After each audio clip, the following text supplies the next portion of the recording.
Assalomu alaykum hurmatli kuzatuvchilarimiz.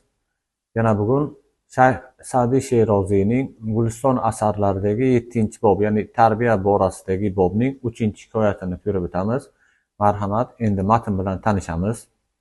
یکی از فضلا تعلیم ملک زاده‌ای همی داد و ضرب بی محابا زدی و زجر بی قیاس کردی.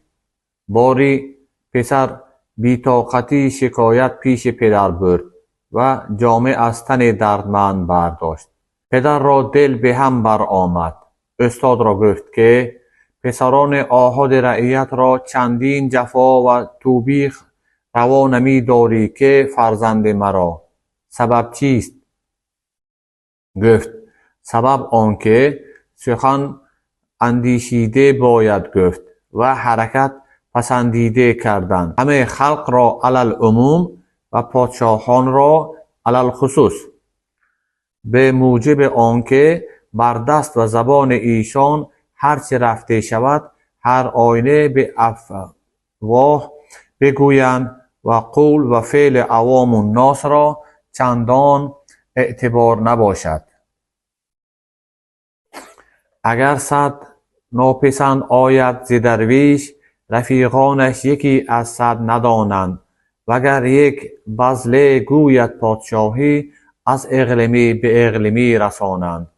هر که در خردیش ادب نکنند، در بزرگی فلاح از او برخاست. چوب تر را چنان که خواهی پیچ، نشود خشک جز به آتش راست. ملک را حسن تدبیر فقیه و تقدیر جواب او موافق رای آمد. خلعت و نعمت بخشید و پای mansab بلند گردانید. Demak, endi o'zbekcha tarjimasi bilan tanishamiz. Bir donishmand kishi bir podshohning o'g'liga ta'lim tarbiya berardi va uni hech ayamasdan ko'yir va qattiq jazolar edi. Bir kuni o'g'il bu jabrlarga bardosh bera olmadi va otasiga ustozdan shikoyat qildi hamda to'nini yechib ozurda bo'lgan badanini ko'rsatdi. Podshohning dili larzaga keldi va ustozni chaqirib aytdiki, oddiy xalqning bolalariga bunchalik zulm va tanbeh bermaysan, nega endi mening farzandimga bunchalik qattiqqo'llik qilasan? Ustoz dedi, sababi shundaki, so'zni o'ylab gapirish va xatti harakatni chiroyli qilish hamma odamlarga vojib va ayniqsa podshohlarga bu maxsusan bo'lib hisoblanadi. Chunki ularning qo'li va tilidan chiqqan har qanday ish albatta tillarda doston bo'ladi. Oddiy odamlarning so'zi va amali esa unchalik ahamiyat kasb etmaydi. Pastdagi baytda shunday beriladi. Agar darvishdan 100 nojo'ya ish chiqsa, do'stlari uning birortasini ham bilmaydi. Ammo podshoh birgina hazil qilsa, uni bir mamlakatdan boshqasiga yetkazurlar. Bolalikda odob berilmasa, kattaligida undan najot chiqmaydi. Yog'och ho'l chog'ida istagancha egiladi, lekin quruq bo'lsa, uni faqat o't rostlaydi, ya'ni olov rostlaydi.